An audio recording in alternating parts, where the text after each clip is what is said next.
Well, hey guys, what's going on? It's Samantha from Lone Crow Adventures, the channel where we talk about all things camping, hiking, and backpacking. Today, we're going to be doing a review of the Luxe Hercules hot tent. This is an excellent tent. It is my go-to hot tent. We're going to get it fired up, and I will show you all about it. Before we get the Luxe Hercules set up, I just wanted to give you guys some basic dimensions of this tent so that way you can determine if it's going to suit your needs.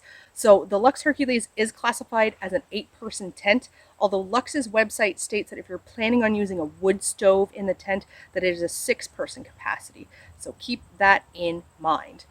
Now, it has a pretty decent size on this tent. The diameter of the tent is 11 feet 8 inches, and it has a really nice peak height of 6 feet 5 inches. So it's definitely a tent that you can get up and you can walk around. You're not going to be hunched or crunched over, which is really nice. When you get your Luxe Hercules, this is what you will see when you open it up for the first time. So we have the main tent body, we have the tent fly, a removable floor, a handy little carry bag, we have fiberglass poles, we have lots of guy rope to tie it down, and we have aluminum tent stakes. Now, Luxe uses some heavier materials in the construction of their tent.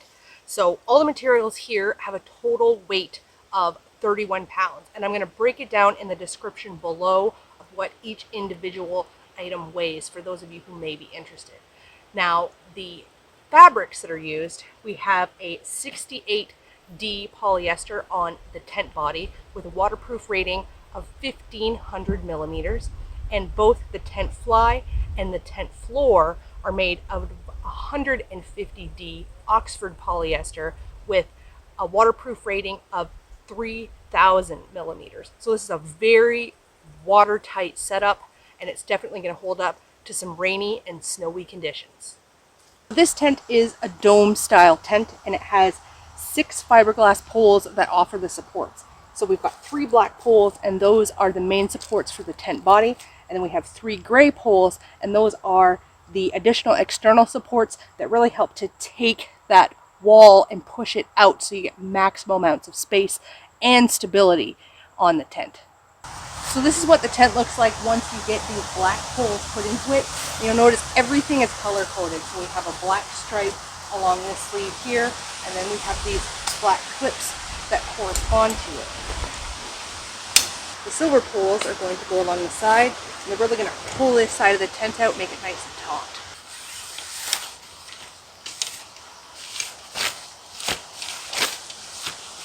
So this is the Luxe Hercules tent body all set up. It's got 3 big doors, one here, one over on that side, one over on this side. And this little window here is for your stove jack. Now the stove jack is actually on the tent fly, but if you're going to use it, you go ahead, open this up, and this is where your stove flue pipe would be coming out right here.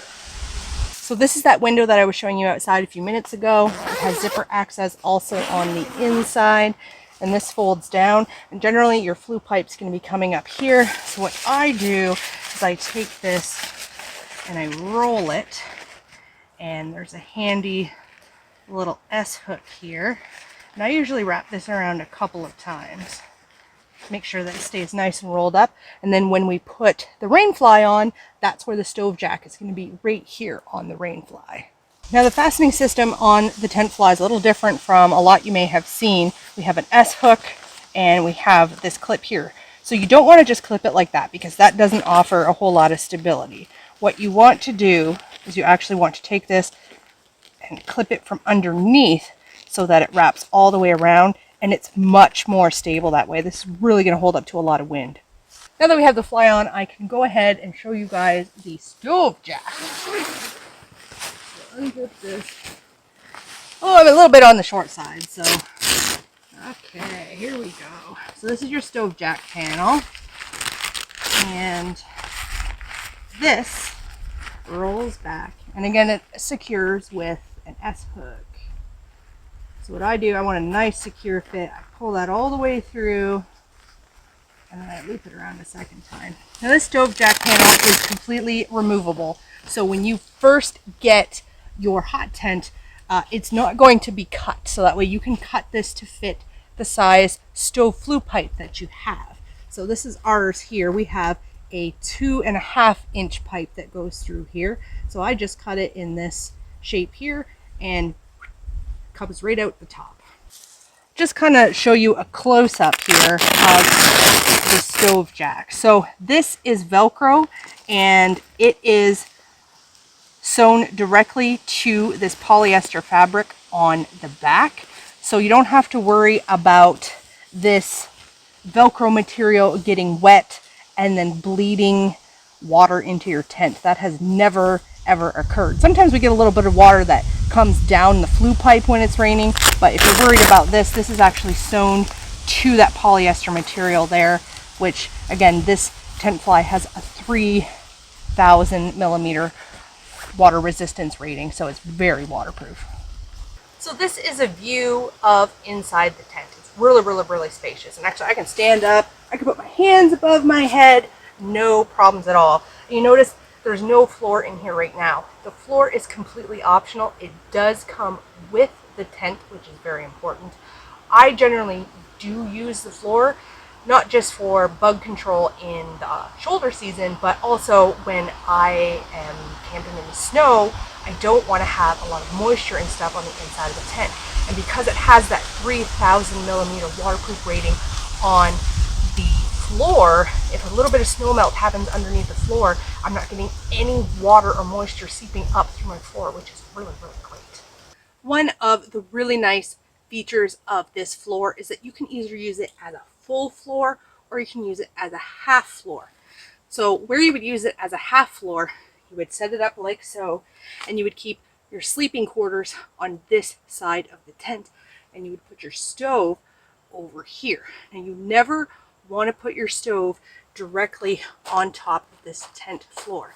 Even though the entire tent, the fly, the body, and the floor has been treated with a flame retardant chemical, it will melt if you put your stove on top of it. So if you want to use the full floor, you certainly can do so, but you need to make sure that you get some type of a fiberglass mat or a heat-proof mat, generally rated to about 800 degrees Fahrenheit, to make sure that you're not going to melt the floor that the stove's sitting directly on top of. If you want to put the rest of the floor in, it's super easy.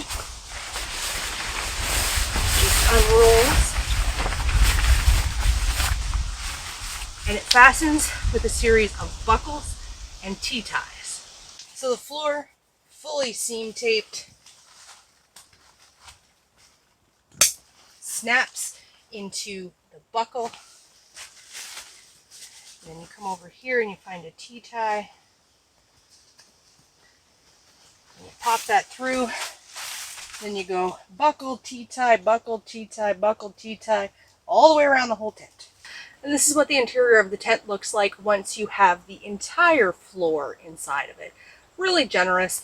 And if you choose not to use the floor, you will have a little bit of protection from the elements because it does have a nice generous sod skirt sewn right into it so that you're not going to be having snow blowing up underneath the side of the tent. So one of my favorite things about this hot tent is that it doesn't have a mesh inner.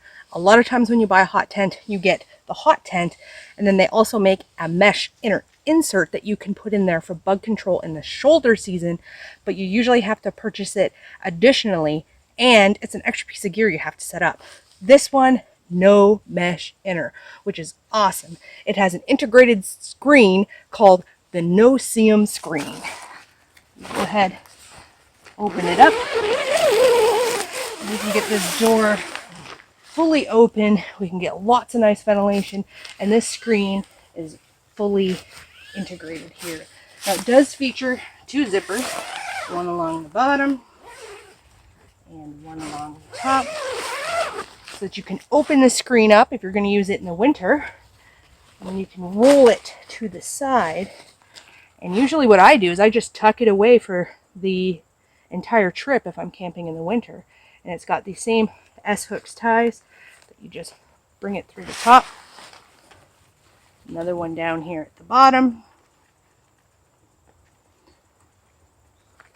And then this way, if I want to get in or out of the tent in the winter, I don't have to fiddle with the extra zippers on the screen. But if I'm camping in the shoulder season and I want to have some ventilation but don't want creepy crawlies coming in, I can just zip up the screen, which is really, really nice. So this angle here really showcases the 3 doors. We have the first one here in front of us, the second one that's open over on the other side, and the third door is actually behind the stove jack. So chances are, if you're purchasing this tent with the intention to use it with a hot tent stove, it will make the third door unaccessible because that's where your stove is going to be and your flue pipe. However, you really only need 2 doors on a tent anyways, but it's nice to have that option of a third door.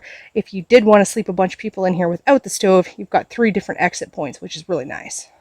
So we'll talk about some of the features on the inside of the tent. Up here we have a nice big gear loft to store some extra gear, and we have a zipper here. Now you could put your stove in the very middle and send it up through the middle of the tent. However, the tent fly does not have a stove jack there, so you would have to make sure you didn't have any rainy weather coming in if that was your intention. But that is another option, and that's why that is there. We also have large screen windows, again with that no-seam mesh and with the same tie backs with the S hooks, and those are on each of the 3 sides. And we have the stove jack, which is right over here, right on top of that third door.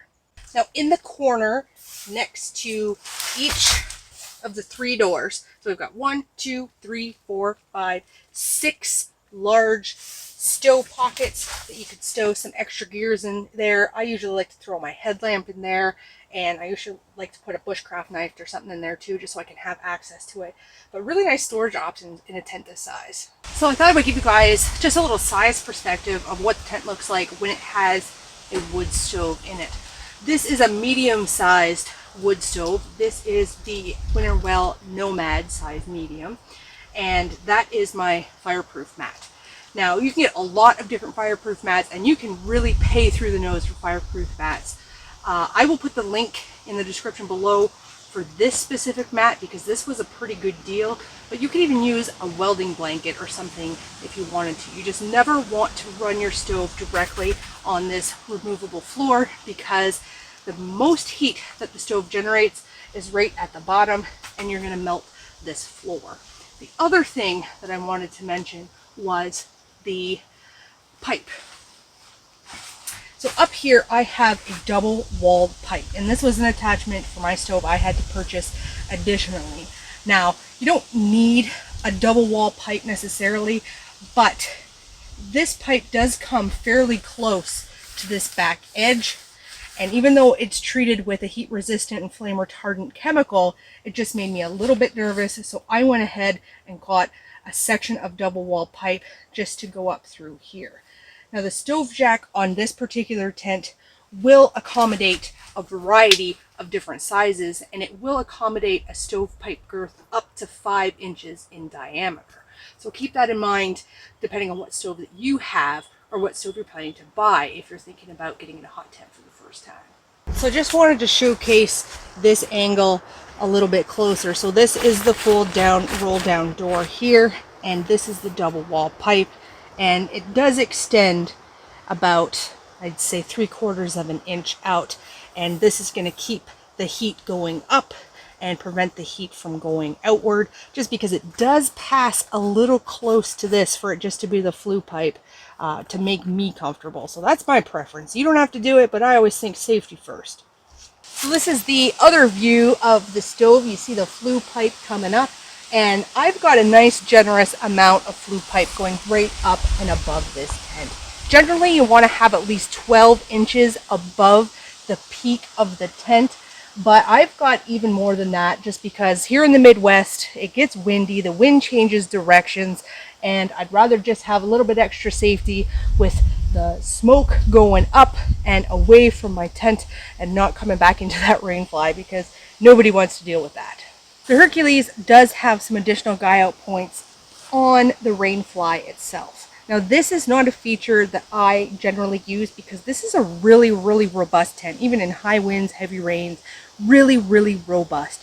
About the only time that I actually take the time to guy out this Rainfly is if I am expecting extremely heavy snow. Like we're talking snow squall, blizzard, 12 inches expected overnight, because that will weigh this down as the snow sits on it, especially at night, because you're probably not running your stove at night. If you're running the stove, it's just going to melt off. But when you're sleeping, you're not running your stove, so it can kind of push down, and that just reduces the overall ventilation in the tent. You can get some condensation that way. So if you're expecting a super, super heavy snowfall, you're going to want to take the time and just guy these out just to help it hold up a little bit against the heavy snow. But if you're using it in 3-season conditions, or if it's just going to be a light snow or a little bit of rain, don't even worry about it. You don't need to, because this is a really solid tent. I've weathered some serious storms in this thing, and it's been solid every time. So these fiberglass poles are held in with this type of tension style, and it's fine once you get them all set up. Once you get all the points in there, it is extremely sturdy. It is not going anywhere. But the initial setup process, this thing is constantly popping off, which is a huge annoyance. The other thing about this attachment style that I don't like is that you notice it's hollow on the inside. So in mud and in snow, it gets stuck up on the inside, and then when you try to put this thing on the inside of it, you have to sometimes dig it out or tap at the side of it, and that's really annoying. So I wish that Luxe would come up with a different design for this particular attachment point, but that is really the only thing I can fault this tent for, is this apparatus right here. So with those fiberglass pole attachment points being the only issue I really have with this tent blows it out of the water with a 4.5 out of 5 crow rating. It is an awesome tent. I absolutely love it. I'm certainly not hot tent shopping, and if I had to do it all over again, I totally would buy the Luxe Hercules again, because it's just been such a great tent. One of the things I love about it is that it is so easy to set up. You can set it up by yourself. It's a little hard for me because I'm 5'2", and getting the whole tent erect can be kind of difficult just because I'm so short. But if you've got 2 people with you, it's a snap. It can be set up, fly on, and stove running within about 35 minutes, which is awesome. So if you're looking for a good hot tent, or you're thinking about getting into hot tenting, this is a great tent to consider, especially at its price point, which right now in October 2020, this retails right around $600. So it's definitely an affordable and amazing winter hot tent. Well, hopefully you guys are rip-roaring and ready to go hot tenting this winter. I can't wait to hear about your adventures. If you decide to go with the Luxe Hercules, definitely drop me a line. I'd love to hear about your adventures. Now, if it's your first time here, go ahead and hit that subscription button, because there's a lot of great content on this channel just like this video. And if you're interested in seeing how we actually set up the inside of our hot tent, go ahead and check out this playlist. That is the best of hot tenting 2020, and features some of our favorite trips that we have taken so far this year. Until next time, folks, we'll see you on the trail.